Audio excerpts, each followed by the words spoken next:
अस्सलामु अलैकुम वरहमतुल्लाहि वबरकातुह। इन्नल हम्दलिल्लाह नहमदुहु व नस्तईनुहु व नस्तगफिरुहु व नु'मिनु बिही व नतवक्कलु अलैहि व नऊज़ु बिल्लाहि मिन शुरूरि अनफुसिना व मिन सय्यिआति अमालिना मन यहदिहिल्लाहु फला मुदिल्ल लहु व मन युद्लिल फला हादिय लहु व अशहदु अन ला इलाहा इल्लल्लाह व अशहदु अन्न मुहम्मदन अब्दुहु व रसूलुहु। अम्मा बअद फ़इन्न खैरल हदीस किताबुल्लाह व खैरल हदी हदी मुहम्मदिन सल्लल्लाहु अलैहि वसल्लम व शर्रल उमूरि मुहदसातुहा व कुल्ल मुहदसतिन बिदअह व कुल्ल बिदअतिन दलाला व कुल्ल दलालतिन फिन्नार। अम्मा बअद क़ाल अल्लाहु अज़्ज़ा व जल इन्नद्दीन इन्दल्लाहिल इस्लाम। अम्मा बअद सम्मानित दर्शक और श्रोता मंडली, आल्लाहर प्रशंसा और तार नबीर प्रति सलातु सालामेर परे आमरा आल्लाहर शुक्रिया आदाय करी जार अशेष मेहरबानीते आमरा आज के बांग्लादेश जमियते आहले हादिसेर पेज फेसबुक पेजे धाराबाहिक आलोचनार एक पर्याये जे विषये आलोचना करते जाচ্ছি সেটা অত্যন্ত গুরুত্বপূর্ণ বিষয়। তো বিষয়টি সম্পর্কে আপনারা জেনেছেন যে ইসলামের সৌন্দর্য ও বৈশিষ্ট্য। তো এই বিষয়ে আলোচনার সুযোগ করে দেওয়াই এই পেজ কর্মকর্তা পরিচালক মণ্ডলীর প্রতি আমি কৃতজ্ঞ এবং শ্রোতা মণ্ডলীর প্রতি কৃতজ্ঞ যে আপনারা মাশাআল্লাহ আশা করছি মনোযোগ সহকারে শুনবেন। তো বিষয়ের গুরুত্ব অপরিসীম এই জন্যে যে ইসলামের সৌন্দর্য, ইসলামের বৈশিষ্ট্য, গুণাগুণ এগুলা এক মহাসমুদ্র। এ সমুদ্রে যেমন সমুদ্র যার কুল কিনারা নেই, কুলবিহীন সমুদ্র, মহাসমুদ্র। কবির ভাষায় বলতে হয় যে আমি হীন জনে বলিব কেমনে নাহি যার পারাপার।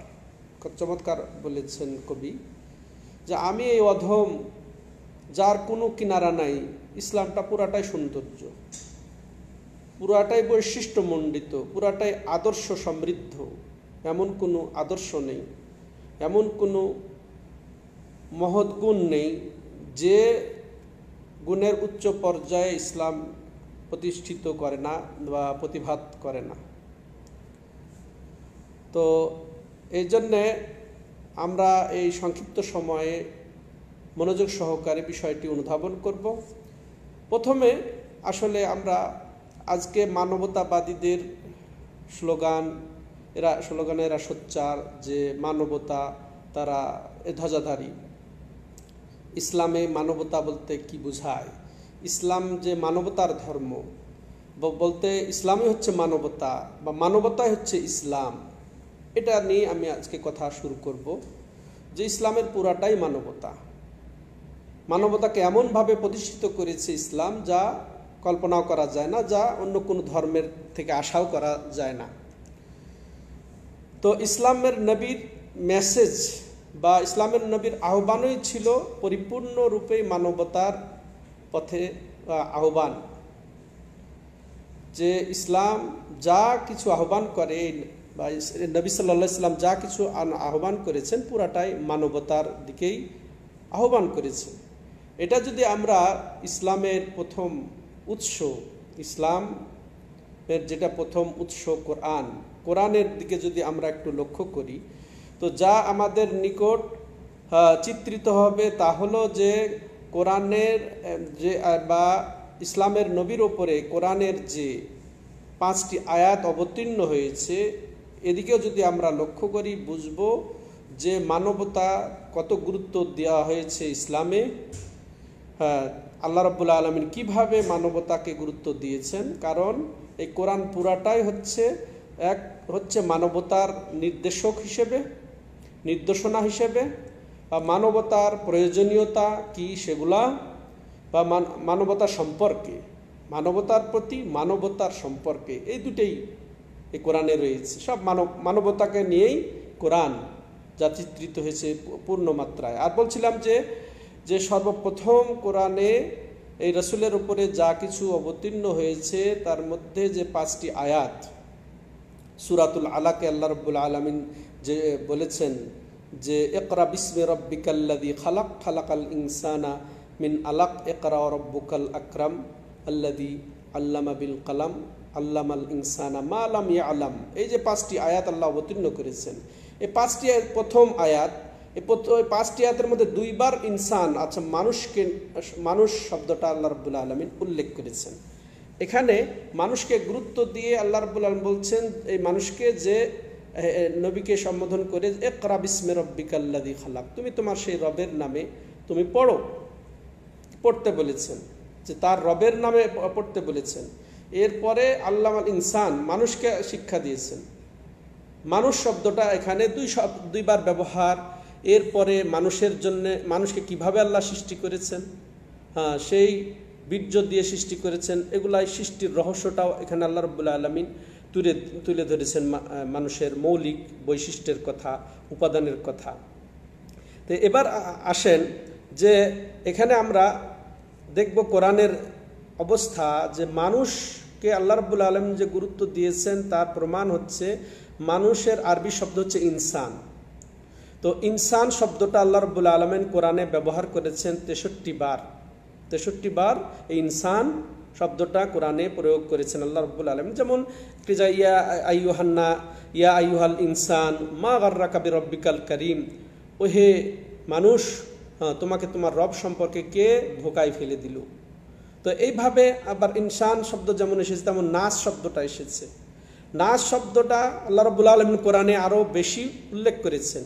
ইয়া আইয়ুহান নাস উবুদু রাব্বাকুমুল্লাযী খালাকাকুম, যে ওহে মানবমণ্ডলীকে আল্লাহ সম্বোধন করে সম্মানিত করেছেন, মানবতার বহিঃপ্রকাশ ঘটিয়েছেন, যে তোমরা তোমাদের সেই রবের উপাসনা করো যিনি তোমাদেরকে এবং তোমাদের পূর্ববর্তীদেরকে সৃষ্টি করেছেন। অনুরূপভাবে বনি আদম, আমরা অবশ্যই একমত হব যত মানুষ আছে মুসলিম অমুসলিম, যে আমরা বনি আদম সন্তান। তো বনি আদম শব্দটাও আল্লাহ রাব্বুল আলামিন কোরআনে পাকে 6 বার উল্লেখ করেছেন। যেমন আল্লাহ রাব্বুল আলামিন বনি আদমকে সম্বোধন করেছে, ইয়া বনি আদম খুযু যিনাতাকুম ইনদা কুল্লি মসজিদ, ওহে আদম সন্তান, তুমি প্রত্যেক ইয়েতেই সৌন্দর্য গ্রহণ, ইবাদতের ক্ষেত্রে সৌন্দর্য গ্রহণ করো। অনুরূপভাবে আল্লাহ রাব্বুল আলামিন আলামিন শব্দটা উল্লেখ করেছেন এই কোরআনে পাকে, যে 70-এর অধিক, অর্থাৎ বিশ্ব। আসসালামু আলাইকুম রহমতুল্লাহি ওয়া বারাকাতুহু। সম্মানিত দর্শক ও শ্রোতা মণ্ডলী, দুঃখিত আমরা যান্ত্রিক ত্রুটির কারণে। তো যেটা আমরা বলছিলাম যে আল্লাহ রাব্বুল আলামিন মানবতার গুরুত্ব এত দিয়েছেন, যেটা ইসলামের মাধ্যমে ফুটে উঠেছে, আমাদের নবীর মাধ্যমে ফুটে উঠেছে। তো এখানে যদি বলা যায় যে ফিকহ শাস্ত্র, যেটা কোরআন এবং হাদিস ভিত্তিক যে শাস্ত্র রচিত হয়েছে, সেটাকে ফিকহ শাস্ত্র বলা হয়। যে কোরআন এবং হাদিসের যেটা ছানবিন করে যে শাস্ত্র গড়ে উঠেছে, সেই শাস্ত্রের বলা যায় 3 ভাগই হচ্ছে মানবতার ব্যক্তি জীবন, মানবতার তারপরে লেনদেন বিষয়ক, তার ফৌজদারি আইন, দণ্ডবিধি, এগুলাই উল্লেখ রয়েছে এই ফিকহ শাস্ত্রে, বা 1/3 অংশ বলতে পারেন, খুব কম হলেও। আর বাকি শুধু 1 অংশ বা 1/3 অংশ, 4 ভাগের 1 ভাগ বা 1/3 অংশই মানুষের ইবাদত কেন্দ্রিক বর্ণনা রয়েছে। তো ইবাদত কেন্দ্রিক বর্ণনা রইলেও দেখা যাবে ইবাদতের সিংহভাগ জিনিস, ইবাদতের সম্পূর্ণটাই উচ্চতর মানবতা গড়ার বা মানবতা প্রতিষ্ঠার জন্যেই আল্লাহ রাব্বুল আলামিন এই ইবাদতগুলা তার সন্তুষ্টির পরে ফরজ করেছেন। মূলত আল্লাহ তার ইবাদতের জন্য আমাদেরকে সৃষ্টি করেছেন। এরপরে দেখা যাচ্ছে মানবতা যাতে সুপ্রতিষ্ঠিত হয়, গঠন হয়, এই জন্য আল্লাহ রাব্বুল আলামিন ইবাদতগুলোকে সাজিয়েছেন আমাদের সার্বিক আমাদের জীবনে। তো দেখেন, দৃষ্টান্ত দিলে স্পষ্ট হবে। যেমন জাকাত নীতি প্রণয়নের মাধ্যমে এই ইসলামে, এটা আমরা ট্যাক্স বলে মনে করব না, যেটা ট্যাক্স আমাদের পকেট থেকে এমনি অনার্থক চলে যাচ্ছে, এটা কিন্তু নয়। বরং জাকাতের মাধ্যমে উপকৃত হচ্ছি আমরা নিজেরা, যারা জাকাত দেই, এবং আবার গরিব শ্রেণীর লোক, অসহায় শ্রেণীর লোক, ওরা উপকৃত হচ্ছে। এর মাধ্যমে মাশাআল্লাহ আমরা পবিত্র হচ্ছি এবং ধনী গরিবরাও পবিত্র হচ্ছে, তাদের অন্তর আত্মাটা পুত পবিত্র হচ্ছে, তাদের হিংসা মুক্ত হচ্ছে তারা, এবং তাদের অভাব পূর্ণ হচ্ছে। এটাই আল্লাহ রাব্বুল আলামিন চমৎকার বলেছেন তার নবীকে, খুয মিন আমওয়ালিহিম সাদাকাতান তুতাহহিরুহুম ওয়া তুযাক্কিহিম বিহা, ওহে নবী আপনি তাদের কাছ থেকে তার মালের একটা অংশ গ্রহণ করুন সাদকা দান হিসেবে, যেটা তাদেরকে পুত পবিত্রকারী হবে এবং তাদেরকে পরিশুদ্ধকারী হবে। তাহলে এটাও বলা যাচ্ছে মানবতারই পরিচ্ছন্নতার জন্য আল্লাহ রাব্বুল আলামিন যাকাত নীতি বিধান করে দিয়েছেন। অনুরূপভাবে যদি আমরা রমজানের রোজার দিকে দেখি, রমজান মাসটাই তো বলা যায় এটা চরিত্র গঠনের একটি কারখানা, একটি প্রতিষ্ঠান, একটি সেন্টার, যাই বলেন না কেন। তো এখানে চরিত্রই গঠন হয়, এখানে নীতি নৈতিকতা গঠিত হয়, এখানে তাকওয়া পরেজগারিতা আসে, এখানে নিষ্ঠাবান হওয়ার এবং সততা এবং ধৈর্যশীলতা এগুলা গঠন হয়, বদান্যতা, সৎকর্ম, দান দক্ষিণা, এই সব গুণ এগুলা সৃষ্টি কারখানাই হচ্ছে এই রমজান মাস বা রোজা। তো এই যে ইবাদত, এটাও মানবতার জন্যেই। এরপরে আবার যদি হজে যান, হজের মূল কথাই হচ্ছে মান হাজ্জা ফালাম ইয়ারফুস ওয়ালাম ইয়াফসুক রাজা মিন জুনুবিকা ওয়ালাদাতহু উম্মুহু, রাসূল সাল্লাল্লাহু আলাইহি ওয়াসাল্লাম যেমন বলেছেন যে হজ করবে, হজে কোনো রকমের পাপে লিপ্ত হবে না, গুনাহে লিপ্ত হবে না, হারামে লিপ্ত হবে না। আর এগুলোই তো মানবতা, আর মানবতার চরম শিক্ষা যে সে একেবারে গুনাহমুক্ত হয়ে যাবে, নিষ্পাপ হয়ে যাবে। আজকে যেন তার মা তাকে জন্ম দিয়েছে, তেমনি আল্লাহ রাব্বুল আলামিন বলছেন ফামান হাজ্জাল বাইতা, যে ব্যক্তি হজের নিয়ত করবে সে ফালা রাফাসা ওয়ালা জিদালা ফিল হজ, সে যেন কোনো রকমের পাপে লিপ্ত না হয়, গুনাহে লিপ্ত না হয়, ঝগড়ায় লিপ্ত না হয়। তো এটাই তো মানবতা। তো এরকমভাবে প্রত্যেকটা ক্ষেত্রই মানবতা প্রতিষ্ঠা করেছে এই ইসলাম। তো মানবিক সর্বোত্তম চরিত্রের আমাদের উজ্জ্বল দৃষ্টান্ত যদি পেতে চাই, তাহলে অবশ্যই আমরা পাবো এই স্থাপনকারী, এই মানবতাকে প্রতিষ্ঠিতকারী, স্থাপনকারী স্বয়ং মুহাম্মদ রাসূলুল্লাহ সাল্লাল্লাহু আলাইহি ওয়াসাল্লামকে। তিনি যেমন নবুয়তের পরে নবুয়ত লাভ যখন করেন, তিনি এই মানবতাকে সুপ্রতিষ্ঠিত করেছেন। তো শুধু নবী হওয়ার পরেই কিন্তু নয়, বরং নবী হওয়ার পূর্বেও তিনি মানবতাকে সুপ্রতিষ্ঠিত করেছেন। সেই মানবতার নবীও তিনি, মানবতা প্রতিষ্ঠাকারী নবী। পূর্বে যেমন এটা স্বয়ং শত্রুরা তাকে মানবতা প্রতিষ্ঠার রূপকার হিসেবে গ্রহণ করতে পেরেছে, মূর্ত প্রতীক হিসেবে গ্রহণ করতে বাধ্য হয়েছে। যেমন তাকে সর্ববিশ্বস্ত হিসেবে অভিহিত করে তাকে আল আমিন খেতাবে ভূষিত করেছে কে? সে অমুসলিম লোক। ইসলামের শত্রুরাই তাকে এই খেতাবে ভূষিত করেছেন যে আল আমিন, তিনি মহাবিশ্বাসী, তিনি মহা আস্থাভাজন। তাহলে এই মানবতা প্রতিষ্ঠা তিনি নবুয়তের পূর্বেও করেছেন। শত্রুরা তো এর সাক্ষ্য দিয়েছে। আর এটাও একটা কথা আছে, আল হক মা শাহিদা বিহিল আদা, যে শত্রুরা যা সাক্ষ্য দেয়, হক তো হকই, এটা শত্রুরা সাক্ষ্য দেখ আর না দেখ, কিন্তু শত্রুরা যদি আরও একমত হয়ে যায়, তাহলে এর যে আর হক কি হতে পারে? তাই ইসলাম যে হক, ইসলাম যে মানবিক ধর্ম, তো এটা স্পষ্ট যে এটা এক শত্রুরাও মেনে নিয়েছে। তার সাথে সাথে যে ইসলাম নবুয়তের পূর্বে মা খাদিজা রাদিয়াল্লাহু তাআলা আনহা কি তার ব্যাপারে সাক্ষ্য দিয়েছেন, ঘরের মানুষ, তিনি কিভাবে সাক্ষ্য দিয়েছেন। যখন প্রথম নবুয়ত পেলেন, তিনি যখন হেরা গুহাতে তার কাছে ওয়াহি আসলো, তিনি তো ভয় পেয়ে গেছেন, তিনি তো বুঝতেন না। তিনি সর্বপ্রথম এই অবস্থা শিকার হয়ে তিনি দৌড়ে যখন বাড়িতে আসলেন, কাঁপতে কাঁপতে, জ্বর এসে গেল ভয়ে। এরপরে তিনি খাদিজা রাদিয়াল্লাহু আনহাকে বললেন, আমি তো শেষ হয়ে গেছি, আমি তো ধ্বংস হয়ে যাব, আমি মনে হয় আর বাঁচব না। তখন তিনি কিভাবে খাদিজা রাদিয়াল্লাহু আনহার কাছ থেকে যে তিনি পেয়েছিলেন, সান্ত্বনা পেয়েছিলেন, সেটা মানবতার গুণের কথাই খাদিজা রাদিয়াল্লাহু আনহা তুলে ধরেছিলেন যে কাল্লা ওয়াল্লাহি মা ইউখজিকাল্লাহু আবাদা, যে কখনোই নয়, আল্লাহ আপনাকে কখনোই অপমান করবেন না, তারপরে আপনাকে নষ্ট করবেন না, আপনাকে কেননা তার এই যে মানবিক গুণগুলা ফুটে তুলছেন খাদিজা রাদিয়াল্লাহু তাআলা আনহা, ইন্নাকা লাতাসিলুর রাহিম, নিশ্চয় আপনি আত্মীয়তার সম্পর্ক বজায় রাখেন, ও তাহমিলুল কাল, আপনি মানুষের অসহায়দের সহায় বোঝ বহন করে থাকেন, মেহমানদারি করে থাকেন এবং সবকে সহযোগিতা করে থাকেন, অনাথের আপনি আশ্রয়স্থল, এইসব মানবিক গুণগুলা তুলে ধরেন যেটা স্বয়ং সহিহ বুখারী মুসলিম শরীফে বিদ্যমান রয়েছে। এটা যেমনভাবে নবুয়তের পরের এই সাক্ষ্য কাফেরদের থেকে মা খাদিজা রাদিয়াল্লাহু আনহার থেকে আমরা পাই তার মানবিক গুণাবলীর ব্যাপারে, তেমনি পরের ক্ষেত্রেও স্বয়ং আল্লাহ রাব্বুল আলামিন বলেছেন তার মানবিক গুণের সাক্ষ্য দিয়ে, ওয়া ইন্নাকা লাআলা খুলুকিন আযীম, নিশ্চয় আপনি মহান চরিত্রের অধিকারী।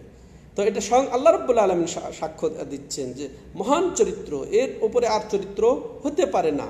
সার্বিক আদর্শ গুণাবলীর সমাহার তার মধ্যে ঘটেছিল, যার কারণে আল্লাহ স্বয়ং সাক্ষ্য দিয়ে বলছেন। অনুরূপভাবে মা আয়েশা রাদিয়াল্লাহু আনহা, যিনি সার্বক্ষণিক তার সাথে থাকতেন, সার্বক্ষণিক যাকে তিনি দেখেছেন, আমাদের নবী সাল্লাল্লাহু আলাইহি সাল্লাম বলছেন যে খায়রুকুম, তোমাদের মধ্যে সর্বোত্তম সে যে খায়রুকুম মিন আহলিকুম, যে তোমাদের মধ্যে তার পরিবারের কাছে উত্তম। দেখেন তার পরিবারের এই সহধর্মিণী আরেকজন মা আয়েশা রাদিয়াল্লাহু আনহা ওয়া আরদাহা, তিনি তার চরিত্রে সাক্ষ্য দিচ্ছেন ওই পর্যায়ে যখন তার কাছে শুনতে চাওয়া হয়েছিল, জানতে চাওয়া হয়েছিল যে এই রাসূলুল্লাহ সাল্লাল্লাহু আলাইহি সাল্লামের চরিত্র কেমন ছিল। তিনি কি উত্তর দিয়েছেন? কানা খুলুকুল কোরআন, তার চরিত্র তো হচ্ছে স্বয়ং কোরআন। আল্লাহু আকবার। তাই কোরআন কিভাবে চরিত্র হলো? ইমাম শাতবী রাহিমাহুল্লাহ চমৎকার বলছেন যে এইভাবেই যে চরিত্র, যে যত ওয়াহি তার উপরে অবতীর্ণ হয়েছে সব তিনি নিজের জীবনে বাস্তবায়ন করেছেন।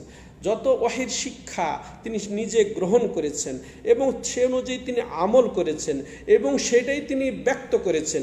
যা বলেছেন ওমা ইয়ানতিকু আনিল হাওয়া ইন হুয়া ইল্লা ওয়াহয়ুন ইউহা, এই নবী নিজের ব্যক্তিগত কোনো কিছু বলেন না, নিজের প্রবৃত্তিবশত কোনো কিছু বলেন না, যা কিছু বলেন ওয়াহি বলেন। তাইলে ওয়াহি হচ্ছে তার, ওয়াহিরই মূর্ত প্রতীক তিনি, ওয়াহিরই রূপকার তিনি, ওয়াহি যেন ফুটে উঠেছে। এই জন্য তিনি বলছেন যে তিনি যখন চলতেন মনে হচ্ছে কোরআন চলছে। আল্লাহু আকবার। যে তাহলে তার সার্বিক জীবনটাই যেন কোরআন, কারণ কোরআনই ফুটে উঠেছে, পুরা বাস্তবায়ন হয়েছে তার জীবনে, তার মুখের দ্বারা, তার কাজের দ্বারা, তার কথার দ্বারা, তার কর্মের দ্বারা, তার আচরণের দ্বারা পুরা কোরআনটাই ফুটে উঠেছে। এটাই তাহলে স্পষ্ট বোঝা গেল এই যে মা আয়েশা রাদিয়াল্লাহু আনহার ইয়ের থেকে, বর্ণনা থেকে। তো এরপরে দেখেন যে বেদুইনের আর একটা ঘটনা বলে ইয়ার কথা শেষ বলবো আমরা, যে বেদুইন এবং আলী রাদিয়াল্লাহু তাআলা আনহুর একটি চমৎকার ঘটনা আমি এক্ষেত্রে বলতে চাচ্ছি। যে এক বেদুইন আলী রাদিয়াল্লাহু তাআলা আনহুকে বলছেন যে ওহে আলী, যে আপনি রাসূলুল্লাহ সাল্লাল্লাহু আলাইহি সাল্লামের চারিত্রিক গুণাবলীগুলি আমাকে গণনা করে শোনান। তখন আলী রাদিয়াল্লাহু তাআলা আনহু বলছেন যে ওহে, তুমি কি গণনা করতে জানো? তুমি কি গুনতে জানো? তখন বলছে হ্যাঁ, আমি তো গুনতে জানি। আচ্ছা বলো, তাহলে তুমি দুনিয়ার আল্লাহর নিয়ামতগুলা গণনা করো দেখি। তখন বেদুইন তো বলছে এইটা তো গণনা করা অসম্ভব, যে দুনিয়াতে কত নিয়ামত, কত মাল মাতা আছে, এটা কিভাবে গুনতে পারবো? তখন আলী রাদিয়াল্লাহু তাআলা আনহু বলছেন যে তুমি এই সামান্যই গুনতে পারো না, কারণ আল্লাহ বলছেন কুল মাতাউ দুনিয়া কালিল, তুমি এই যে দুনিয়ার মাতা, দুনিয়ার সম্পদ, দুনিয়ার নিয়ামত, এটা তুমি গুনতে পারছো না। আর তুমি সেই আজিম, সেই মহান চরিত্রের গুণে তুমি গণনার কথা জিজ্ঞাসা করছো, গুনতে চাচ্ছ, যার ব্যাপারে আল্লাহ স্বয়ং বলছে ওয়া ইন্নাকা লাআলা খুলুকিন আযীম। তো তুমি কিভাবে তার চরিত্রকে গুণা তুমি শেষ করবে? গুণা শেষ করা যাবে না। যেটা বলছিলাম যে একটা মহাসমুদ্র যার কুল কিনার নাই। ইসলামের মানবিক দিকসমূহ যে সব বিষয়ে ফুটে উঠেছে সেগুলো সংক্ষেপে বলে আমি আর একটা বিষয়ের দিকে আরও সামনে আরও বিশেষ বৈশিষ্ট্যের দিকে অগ্রসর হব। সময় কিছুটা আমাদের নষ্ট হয়ে গেল। তো সেটা হচ্ছে সার্বিক ক্ষেত্রে ইসলাম হচ্ছে মানবিক চরিত্র ফুটিয়ে তুলেছে।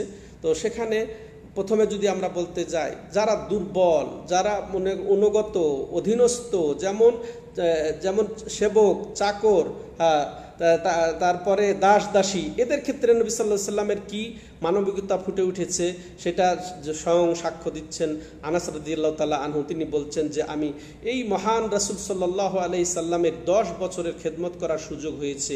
এই ক্ষেত্রে তিনি কোনোদিন আমাকে বলেন নাই যে উফ, তিনি বিরক্ত হয়ে কোনোদিন শব্দটাও বলেন নাই, বরং কখনো তিনি বলেন নাই ওয়ালা লেমা সানাত ওয়ালা আল্লাহ সানাত, যে কেন তুমি এটা করেছো বা কেন তুমি এটা করো নাই, এই শব্দটা ব্যবহার করেন নাই বিরক্ত হয়ে বুখারী এবং মুসলিম।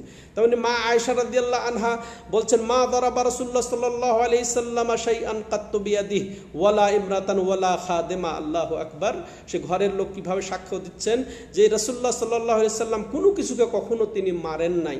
হ্যাঁ, না কোনো দাসীকে, কোনো দাসকে, না কোনো স্ত্রীকে, কাউকে তিনি কখনো মারেন নাই। তবে হ্যাঁ, যদি তার চোখের সামনে যদি ইসলামের কোনো বিধি বিধান হুকুম আহকাম যদি অমানিত হতো, ভুলণ্ঠিত হতো, তখন সেক্ষেত্রেই তিনি প্রতিশোধ নিতেন, কিন্তু তিনি ব্যক্তি জীবনে কোনো কারণে কোনো প্রতিশোধ নিতেন না। আর কি চাই আমরা? তো শুধু তিনি যে এই যে দুর্বলদের প্রতি তাৎক্ষণিক বা কখনো কয়েকবার তিনি এভাবে মানবতা প্রকাশ করেছেন তা কিন্তু নয়, মৃত্যুকাল পর্যন্ত তিনি মানবতার বহিঃপ্রকাশ ঘটিয়েছেন।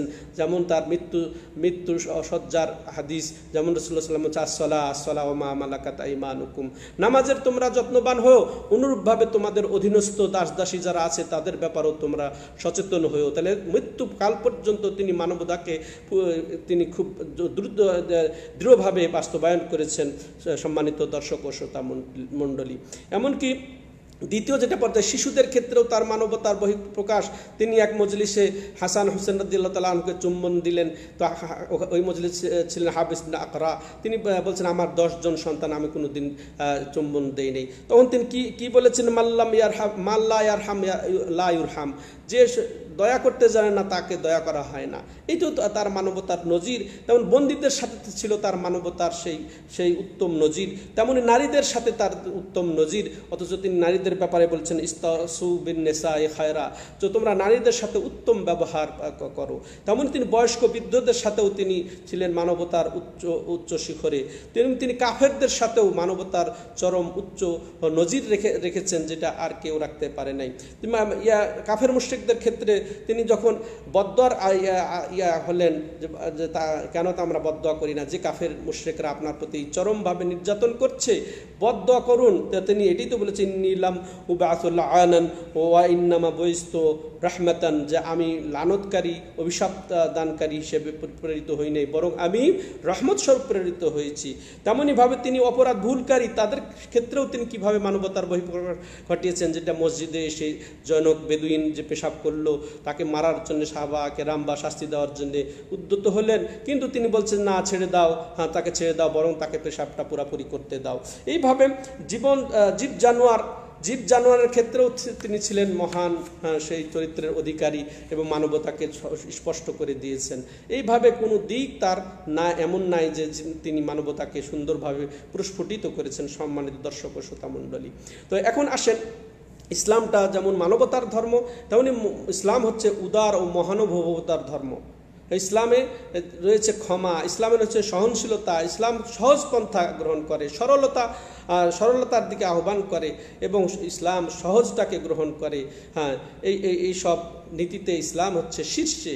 তো এই ক্ষেত্রে আসলে অনেক কথাই রয়ে গেছে, যেদিকে আমাদের সময় অবকাশ নেই। যেমন দলিল হিসেবে আল্লাহ রাব্বুল আলামিন বলেছেন ইসলামের মহানুভবতার কথা, ইউরিদুল্লাহু বিকুমুল ইসরা ওয়ালা ইউরিদু বিকুমুল উসর, যে আল্লাহ তোমাদের সহজ চান, কঠিন চান না। তো অনুরূপভাবে হাদিসেও রয়েছে, নবী সাল্লাল্লাহু আলাইহি ওয়াসাল্লাম, ইন্নাদ-দীনা ইসর, নিশ্চয় দিনটা হচ্ছে সহজ। আমরাই কঠিন করে ফেলি, তাই না? আমরা না বুঝে না জেনে আমরাই কঠিন করে ফেলি। অথচ রাসূলুল্লাহ সাল্লাল্লাহু আলাইহি ওয়াসাল্লাম বলছেন যে দিনটা পুরাটাই হচ্ছে সহজ সাধ্য, বরং এই কঠোরতাকে তিনি নাকচ করেছেন, সীমালঙ্ঘনকে তিনি নাকচ করে বলেছেন, হালাকাল মুতানাত্তিউন হাই মুতাশাদ্দিদুন, যারা কঠোর, যারা কঠিনকারী, তারা ধ্বংস হয়ে যাক। অনুরূপভাবে তিনি বদদোয়া করেছেন যারা কঠিন করে থাকে, যে শাসক কঠিন করে প্রজাদের উপরে, তার উপরে নবী সাল্লাল্লাহু আলাইহি ওয়াসাল্লাম বদদোয়া করেছেন। এতে কত উদারতাই প্রমাণ পায় এই আমাদের ইসলামের। তেমনি রাসূলের বদদোয়ার যেমন রয়েছে, তেমনিভাবে এই যে বিভিন্ন ইবাদতের ক্ষেত্রে এই উদারতার আমরা প্রমাণ পেয়ে যাই। যেমন হজের ক্ষেত্রে নবী সাল্লাল্লাহু আলাইহি সাল্লাম যখন হজের এক পর্যায়ে মিনাতে অবস্থান করে, তার কাছে এসে সাহাবারা বলেন, কেউ বলেন যে আমি তো বুঝি নাই যে আমি যে জবাই করার আগে মাথা নেড়ে করে ফেলেছি, হালাকতু কাবলা আন আযবাহ, আমি তো জবাই করার আগে নেড়ে করে ফেলেছি। কেউ বলছেন যে অন্যটা, কেউ বলছেন ইফআল ওয়ালা হারাজ। তিনি এই বলে তাদেরকে মাশাআল্লাহ উদারতার পরিচয় দিয়েছেন, সরল সহজ করার তিনি এখানে পন্থা তাদেরকে দিয়েছেন মাশাআল্লাহ। এই তো এমনকি যুদ্ধক্ষেত্রেও তিনি মাশাআল্লাহ উদারতার পরিচয় দিয়ে শিশু, বৃদ্ধ এদেরকে সহনশীল নীতি অবলম্বন করার জন্য তিনি সাহাবাদেরকে নির্দেশও দিয়েছেন। এইভাবে তার উদারতাও প্রমাণ পায় ইসলামের মধ্যে। তেমন ইসলামের অন্যতম বৈশিষ্ট্য হচ্ছে, অন্তর্ভুক্ত হচ্ছে অন্য অন্য ধর্ম অপেক্ষা এটা উপযুক্ত, এটা সৌন্দর্যের বহিঃপ্রকাশ। অন্য যে কোনো ধর্ম বলেন না কেন, ইহুদি বলেন, খ্রিস্টান ধর্ম বলেন, তারপরে হিন্দু ধর্ম বলেন, সব ধর্ম থেকে এটা উপযোগী ধর্ম, এটা কল্যাণজনক ধর্ম। এর মধ্যে যত কল্যাণ রয়েছে তার দৃষ্টান্ত স্বরূপ কিছু যদি তুলে ধরা হয়, যেমন ইসলাম সাধ্যের অতিরিক্ত দায়ভার মানুষের উপর অর্পণ করে না। লা ইউকাল্লিফুল্লাহু নাফসান ইল্লা উসআহা, যতটুকু পারবে অতটুকু এই ইসলামী শরীয়ত অর্পণ করে, অনুসারীদের উপরে কঠিন করতে চায় না। তেমনিভাবে ভুল ভ্রান্তি হয়ে গেলে, তারপর না জেনে কিছু ঘটে গেলে, অজ্ঞতায় কিছু ঘটে গেলে এর জন্য কোনো শাস্তির বিধান নাই এই ধর্মে। রব্বানা লা তুআখিযনা ইন নাসিনা আও আখতানা, এটাই আল্লাহর বিধান। অনুরূপভাবে ইসলাম সব শ্রেণীর মানুষের জন্য সহজসাধ্য, পালন উপযোগী। হ্যাঁ, যেমন ইউরিদুল্লাহ বিকুমুল ইসরা ওয়ালা ইউরিদু বিকুমুল উসর, যে আল্লাহ সহজ চান, কঠিনটা চান না। তেমনইভাবে ইসলামের আদর্শের অন্যতম এবং উপযোগী হওয়ার জন্য দৃষ্টান্ত হচ্ছে যে এটা ব্যাপক ধর্ম, এটা একেবারে সব সময়ের জন্যে, সব স্থানের জন্যে এটা প্রযোজ্য। এই সব এটা ব্যাপকতা দুই ধরনের। ব্যাপকতা একদিক থেকে যে উম্মতের দিক থেকে, মানুষের দিক থেকে এটা ব্যাপক, অর্থাৎ সব শ্রেণীর মানুষের জন্যেই এই ইসলাম, এই নবী, আমাদের নবী। তেমনইভাবে সব সময়ের জন্যে এবং সব স্থানের জন্যে এই ইসলাম প্রযোজ্য। যেমন রাসূলুল্লাহ সাল্লাল্লাহু আলাইহি সাল্লাম এটা তিনি প্রেরিত হয়েছেন সমস্ত জগতের জন্যে। আল্লাহ রাব্বুল আলামিন বলছেন, ওয়া নাযালনা আলাইকাল কিতাবা তিবয়ানান লিকুল্লি শাইইন হুদাও ওয়া রাহমাতাও ওয়া বুশরা লিল আলামিন, যে আল্লাহ তাকে সম্বোধন করে বলছে যে নিশ্চয় তোমার ওপরে আমি এই কিতাব নাজিল করেছি, কোরআন নাজিল করেছি, যা তিবয়ানান লিকুল্লি শাই, প্রত্যেক জিনিসের বর্ণনা রয়েছে। তাহলে সব জিনিসের রয়েছে, ব্যাপকতা রয়েছে, সার্বজনীনতা রয়েছে, এখানে কোনো রকমের অসম্পূর্ণতা নেই। এই দিক দিয়ে সব ধর্ম থেকে উপরে, সব বিধিবিধান আদর্শ থেকে উপরে রয়েছে। এটা হেদায়েত, এটা রহমত, এটা সুসংবাদ, এটা সমস্ত মুসলমানের জন্যে। হ্যাঁ, তেমনি এর ব্যাপকতা যদি কোরআনের দিকে যেমন আমরা যদি তাকাই, তেমনইভাবে হাদিসের দিকে তাকাই, তাহলে ব্যাপকতা ফুটে উঠবে একেবারে স্পষ্টভাবে। বান্দার যা প্রয়োজন সব দিকের প্রতি ইসলামের গুরুত্ব একেবারে রয়ে গেছে। যেমন মনে করেন এবাদতের দিকে, এবাদত উপাসনার দিকটা এত সুন্দর করে এবাদতগুলা সাজানো রয়েছে, আর কোনো ধর্মে এভাবে এবাদতের বিষয়গুলা সাজানো গোছানো নয়। তেমনইভাবে চরিত্র গঠনের দিক দিয়ে, তেমনইভাবে সামাজিকতার দিক দিয়ে, তেমনইভাবে রাজনৈতিক বিধিবিধান হুকুম আহকামের দিক দিয়ে, তেমনইভাবে অর্থনৈতিক দিক দিয়ে সব কিছুকে ইসলাম সামিল করে, অন্তর্ভুক্ত করে। কোনো রকমের অসম্পূর্ণতা, কোনো রকমের গরমিল এই ইসলামে নেই, বা বৈপরীত্য নেই একটা আর একটা। এখন কথা বলা হলো, পরক্ষণে অন্য কথা, অন্য নীতি এসে যাবে, এক সময়ের চেয়ে আরেক সময়, বা এক বিষয়ের আরেক বিষয়ে এটা কখনো গজামিল এখানে আসে না, স্পর্শ করে না। তেমনি ব্যাপকতা, সার্বজনীনতার ক্ষেত্রে যদি বলি, তো সেটা এত স্পষ্ট, এটা অল্প সময়ে এতটুকুই আশা করি যথেষ্ট আপনারা বুঝতে পেরেছেন। ইসলামের শরীয়ত প্রত্যেক মানুষের জন্য আম, তারপর স্থান পাত্রভেদে সব ক্ষেত্রে এটা প্রযোজ্য, কোনো রকমের এখানে। আর এর অন্যতম সৌন্দর্য হলো, ইসলামের অন্যতম সৌন্দর্য হলো স্থান কালগত ব্যাপকতা। তেমনইভাবে ইসলামের সৌন্দর্যের অন্তর্ভুক্ত হচ্ছে যে ইসলাম সকল ক্ষেত্রে বাড়াবাড়ি ও শিথিল পন্থা বর্জন করে মধ্যপন্থা অবলম্বন করে। বাড়াবাড়ির পন্থাও ইসলামে নেই, এবং শিথিলতা, অবহেলা, দুর্বলতা, নিস্তেজতা এটাও কিন্তু ইসলাম গ্রহণযোগ্য নয়, ইসলামে গ্রহণযোগ্য নয়। বরং এর মধ্যপন্থা, বাড়াবাড়ি এবং একেবারে দুর্বলের মধ্যপন্থা, আর এটাই হচ্ছে উত্তম পন্থা, এটাই হচ্ছে শ্রেষ্ঠ পন্থা। এই দিকে আহ্বান করে ইসলাম।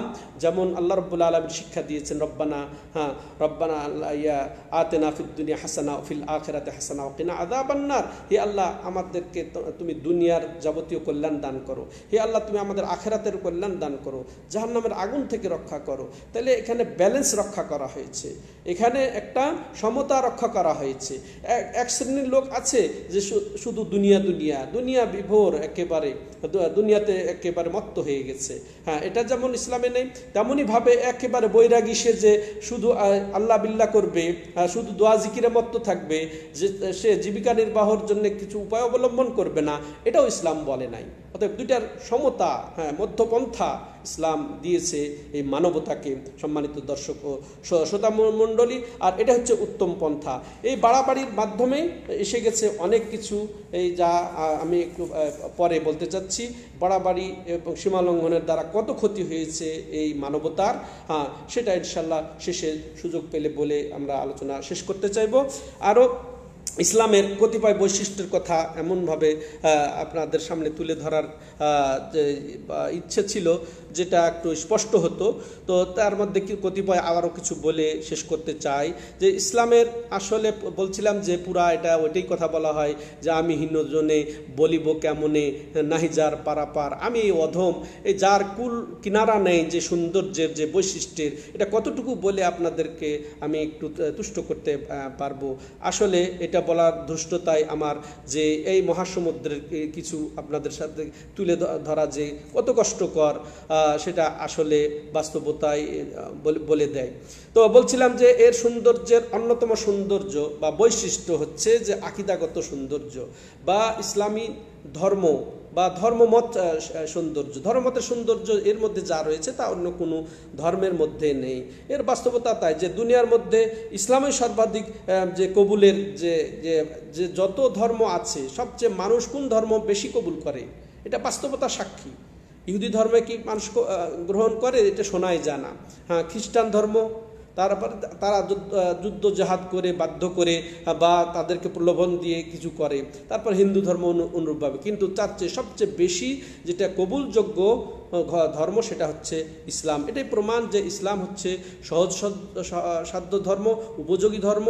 এটা বাস্তবসম্মত, এটা বিবেকসম্মত, এটা সহজাত বিশ্বাসের অনুকূল, যেটা একটু মানুষ চিন্তা করলে সেদিকে তারা সেদিকে কবুল করতে পারে। তার মধ্যে যে বিশ্বাসের সবচেয়ে সেরা দিক যেটা হচ্ছে আল্লাহর একত্বে বিশ্বাস, তাওহীদের বিশ্বাস। আর তাওহীদ হচ্ছে যে আল্লাহর হকসমূহে, স্রষ্টার হকসমূহে, উপাস্যের হকসমূহে তাকেই একমাত্র ন্যায্য হিস্সা দিয়ে দেওয়া, অধিকার দিয়ে দেওয়া।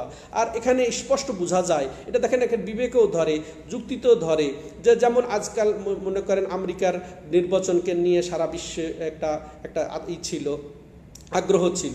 এখন বলেন একজন পরাজিত হয়েছে, এখন যদি মনে বলা হয় এখন সমাধানের ক্ষেত্রে যে তাকেও কিছু ক্ষমতা দেওয়া হোক, আর জো বাইডেনকেও কিছু ক্ষমতা দেওয়া হোক, দুইজনকে প্রেসিডেন্ট বানিয়ে দেওয়া হোক, বা আরও আরেকজনকে ওই মর্যাদার দিয়ে দেওয়া হোক, বলেন এই আমেরিকা কি চলবে? এই রাষ্ট্র কি চলবে? নাকি ভেঙে তছনছ হয়ে যাবে, বিপর্যয় সৃষ্টি হবে? এটাই তো আল্লাহ রাব্বুল আলামিন সহজ করে আমাদের বোঝার জন্য বলে দিয়েছে, লাউ কানা ফীহিমা আলিহাতুন ইল্লাল্লাহ লা ফাসাদাতা ফাসুবহানাল্লাহি রাব্বিল আরশি আম্মা ইয়াসিফুন। যে এই আকাশমণ্ডলী এবং জমিনে যদি আরও বহু মাবুদ হতো, ইবাদতের উপযুক্ত হতো, তাহলে অবশ্যই এই আল্লাহ ছাড়া অন্য কেউ হলে এই দুনিয়া বিপর্যয় সৃষ্টি হতো, নষ্ট হয়ে যেত, তছনছ ছিন্ন ভিন্ন হয়ে যেত। আর তারা যারা, যেমন খ্রিস্টানরা তৃতীয়বাদে বিশ্বাসী, ইহুদিরা দ্বিতীয়বাদে বিশ্বাসী, হিন্দুদের দেবতার তো শেষ নেই, অনুরূপভাবে অজ্ঞ মুসলিমদের হচ্ছে এগুলা যদি হতো তাহলে দুনিয়া নষ্ট হয়ে যেত। কিন্তু এগুলা কোনো অবকাশ নেই। আসলে এগুলার কোনো মাবুদ মাত্র এক। এটাই হচ্ছে ইসলামের মূল দাওয়াত, প্রধান দাওয়াত, শ্রেষ্ঠ দাওয়াত, যে আল্লাহর একত্বের বিশ্বাস। এটাই সহজাত ধর্ম মেনে নেয়। এটা হচ্ছে মতাদর্শ। এই আহ্বান, এই দিকেই মানুষ, এই দিকে এই ধর্ম আহ্বান জানায়। জগৎসমূহের একইজন উপাস্য, তার কোনো অংশীদার নাই। অতএব উপাসনা একমাত্র তারই করতে হবে। তিনি ছিলেন যার কোনো সূচনা নেই, তিনি থাকবেন যার কোনো অন্ত নেই। তিনি জগৎসমূহের স্রষ্টা, সমস্ত বান্দার স্রষ্টা। তিনি সমস্ত উত্তম নাম ও উচ্চ গুণাবলীর ভূষিত। তিনি এক অদ্বিতীয়, তার কোনো মুখাপেক্ষী নেই। তিনি কারো মুখাপেক্ষী নন, তার কোনো তুলনা নেই, কোনো কিছুই তার সাদৃশ্য নয়। তিনি সর্বস্বতা, সর্বদ্রষ্টা। ইলাহুকুম ইলাহু ওয়াহিদ লা ইলাহা ইল্লাহু আর রহমানুর রহিম। তোমাদের এলাই একমাত্র এলাহ, যিনি তোমাদের মাবুদই একমাত্র মাবুদ, তার কোনো তিনি ছাড়া কোনো সত্য মাবুদ নেই। তিনি মহান, করুণাময়, দয়ালু। তাহলে আর এই ইবাদত একমাত্র তার করতে হবে। আর ইবাদতের সংক্ষিপ্ত পরিচয় হলো যে আল্লাহ যা কিছু পছন্দ করেন, সন্তুষ্ট হন, তা আল্লাহর জন্য নবীর তরিকায় বা আঞ্জাম দেওয়া, এটাই হচ্ছে ইবাদত। তা শুধু নামাজ, যাকাত, রোজা, হজের মধ্যে সীমাবদ্ধ নয়। দোয়া, প্রার্থনা, তারপরে আবেদন নিবেদন, আশা ভরসা, আকাঙ্ক্ষা, ভয় ভীতি, জবাই, আবেদন নিবেদন, তারপরে উৎসর্গ, সব কিছু একমাত্র আল্লাহর জন্যই হবে। আর এগুলাই হচ্ছে ইসলামের মূল দাওয়াত, ইসলামের মূল কথা হচ্ছে এই তাওহীদ। তো ইবাদত উপাসনার ক্ষেত্রে আর একটা জিনিস যে আমাদেরকে অবশ্যই এই সব ইবাদত আল্লাহর সন্তুষ্টির জন্য বাস্তবায়ন করতে হবে, আর এটা রাসূলুল্লাহ সাল্লাল্লাহু আলাইহি সাল্লামের তরিকা, নিয়ম নীতিতেই হতে হবে। আর আমরা অনেকে ভুল করি যে ইবাদত আল্লাহর তো করতে হবে, কিন্তু এক শ্রেণী আছে ওসিলা, এক শ্রেণী আছে মাধ্যম, যিনি আমাকে আল্লাহর সন্তুষ্টি অর্জন করিয়ে দেবেন, যিনি আমাকে আল্লাহর নৈকট্য অর্জন করিয়ে দেবেন। যেমন এটা ওই যে মুসলিম ছাড়া অন্যরা বিশ্বাস করে, ইহুদি খ্রিস্টানরা, যেমন হিন্দুরা তারা মূর্তি পূজা করে থাকে এই মনে করেই যে এই যে তাদের হচ্ছে লক্ষ্মী, কালী, তারপরে যে সব মূর্তি, এগুলো হচ্ছে তাদের ওসিলা বা এগুলো হচ্ছে তাদের মাধ্যম, তারা আল্লাহর নৈকট্য অর্জন করে দিবে। ঠিক আমাদের মুসলিমদের মধ্যে এক অগ্রশ্রেণী আছে যারা মনে করতে ওলিরা বা পীররা আমাদেরকে আল্লাহর নৈকট্য অর্জন করে দিবেন। এটা এক চরম ভ্রান্ত নীতি, এটা চরম একের গর্হিত নীতি, এটা একেবারে শিরকি নীতি, এটাও আমাদেরকে বর্জন করতে হবে। অথচ আল্লাহ রাব্বুল আলামিন বলেন উদউনি আস্তাজিব লাকুম, যে তোমরা আমাকেই ডাকো, আমি তোমাদের ডাক শুনবো, কবুল করব। এটাই আরেকটা যেটা ইসলামের সৌন্দর্য হচ্ছে যে ইসলাম কোনো নতুনত্বকে গ্রহণ করে না। শরীয়তের ক্ষেত্রে আল্লাহ রাব্বুল আলামিন তার হাবিবের মাধ্যমে ইসলামকে যে পরিপূর্ণ করে দিয়েছেন, বিধি বিধান, হুকুম, আহকাম সার্বিকভাবে, ঠিক ওই নীতির উপরে আমাদেরকে অটল থাকতে হবে। এর মধ্যে নতুন কিছু বাড়ানো যাবে না। অতএব বিদআত এবং কুসংস্কারকে বর্জন করা ইসলামের একটা অন্যতম সৌন্দর্য। অথচ যে গ্রহণ করবে তার সব কিছু বর্জন হবে, গ্রহণযোগ্য হবে না। তেমন ইসলামের সৌন্দর্যের অন্যতম দিক হচ্ছে উত্তরাধিকার সূত্রে প্রাপ্ত সম্পত্তির বন্টন বিধি। এগুলা যা আল্লাহ রাব্বুল আলামিন বিধিবিধান দিয়ে রেখেছেন, এর মধ্যে এর চেয়ে সুন্দর নীতি আর হতে পারে না। এটা যদি মানুষের হাতে হতো তাহলে ওই রকমের দ্বন্দ্ব, কলহ, এগুলা অরাজকতা, বিশৃঙ্খলা, নৈরাজ্য এটা একেবারে আম হয়ে যেত। কিন্তু এগুলাকে বর্জন করে একটা সুষ্ঠু যে কোরআনে আল্লাহ বন্টননামা দিয়ে দিয়েছেন, ওটাই হচ্ছে এর সৌন্দর্য। তেমনইভাবে প্রত্যেক অধিকারের অধিকার প্রতিষ্ঠা করা ইসলামের অন্যতম সৌন্দর্য। এর চেয়ে আর সৌন্দর্য হতে পারে না। আল্লাহ রাব্বুল আলামিন সব কিছুর অধিকার সংরক্ষণ করেছেন, যেমন তার আর আল্লাহ নিজের হক অধিকার সংরক্ষণ করেছেন, যেটা আর অন্য কোনো ধর্মে সংরক্ষিত নেই। যেমন ইহুদিদের ধর্মেও এই নীতি যে রবের নীতি বা মাবুদের নীতি, এই হক, এটা সংরক্ষিত নয়। তেমনি খ্রিস্টানদের মধ্যে, হিন্দুদের মধ্যে সংরক্ষিত নয়, কিন্তু ইসলামের মধ্যেই আল্লাহর হকটা পুরি সংরক্ষিত রয়েছে। তেমনি আমাদের রাসূলের হক যেটা, এটা সুন্দরভাবে প্রতিষ্ঠিত হয়েছে। তেমনিভাবে পিতামাতার হকের ব্যাপারে, তেমনিভাবে সন্তান সন্ততির হকের ব্যাপারে, তেমনিভাবে আত্মীয় স্বজনের হকের ব্যাপারে, তেমনিভাবে স্বামী স্ত্রীর হকের ব্যাপারে, অনুরূপভাবে শাসক ও জনগণের যেটা অধিকার একজন আরেকজনের, সেটাও ইসলামে সুপ্রতিষ্ঠিত হয়েছে এবং ফুটে উঠেছে চমৎকারভাবে। তেমনিভাবে প্রতিবেশীর হক সম্পর্কেও ইসলাম একেবারে সর্বোচ্চ উজ্জ্বল দৃষ্টান্ত স্থাপন করেছে। তেমনি সাধারণ মুসলমানের হক, যেমন দেখা হলে সালাম দেওয়া, দাওয়াত করলে কবুল করা, তারপরে মারা গেলে জানাজায় শরীক হওয়া, তারপরে তার হিতাকাঙ্ক্ষী হওয়া, তিনি যদি পরামর্শ চান পরামর্শ দেওয়া, সহযোগিতা চাইলে সাহায্য করা, এইভাবে। তো এমনভাবে অমুসলিমদের জন্য অধিকার সুপ্রতিষ্ঠিত করেছে ইসলাম। অনুরূপভাবে ইসলাম অধিকার প্রতিষ্ঠা করেছে যে জীব, জানোয়ার, পশু পাখির ক্ষেত্রেও। তো ইসলামের যে সৌন্দর্য রয়েছে, যে বলছিলাম যে কুলবিহীন যে সমুদ্র, তেমনি যদি আমরা সংক্ষেপে বলি যে ইসলামই এমন এক ধর্ম যেটিতে বিবেক এবং বিজ্ঞানের সমন্বয় ঘটেছে। ইসলামই এমন এক ধর্ম যার ধর্মগ্রন্থ একবার সংরক্ষিত, কোনো বিকৃত হয় নাই, একেবারে কিয়ামতকাল পর্যন্ত এটা থেকে যাবে। ইসলামই এমন এক ধর্ম যে ধর্ম আহ্বান করে যে সমস্ত নবী রাসূলের প্রতি ঈমান আনতে হবে। তো ইসলামই এমন এক ধর্ম যেটা সার্বিক সমস্যার সমাধান এর মধ্যেই রয়েছে। সর্বকালের সর্বজাতির জন্য একটা এমন ধর্ম যেটা উপযোগী, ইসলামী এমন একটা ধর্ম যেটা বাড়াবাড়ি এবং শিথিলতার মধ্যপন্থা অবলম্বন করে। ইসলামী একটা ধর্ম যে ঐশিক গ্রন্থ সব শ্রেণীর লোকের জন্য কল্যাণকর জ্ঞান বিজ্ঞানের অনুমোদন দেয় ইসলামই, এবং কল্যাণকর জ্ঞানকে গোপন করা হারাম করে এই ইসলামই। ইসলাম ছাড়া বিশ্বের শান্তি প্রতিষ্ঠিত হবে না, এর যেটা একটা বাস্তব এটা প্রমাণ, ইতিহাস সাক্ষী। পার্থিব্য বিধিবিধানের ক্ষেত্রে এক আইন, পার্থিব্য বিধানের যে এক শ্রেণী আর এক, এটা ইসলামই এটা প্রতিষ্ঠিত করতে সক্ষম হয়েছে যে কোনো রকমের আরব আজমের কোনো পার্থক্য নেই, সাদা কালো নারী পুরুষের কোনো বিশেষ মৌলিক বিধিবিধানে পার্থক্য নেই। পুরো পরিপূর্ণতার সাথে সামাজিক ন্যায় বিচার ইসলামই নিশ্চিত করেছে।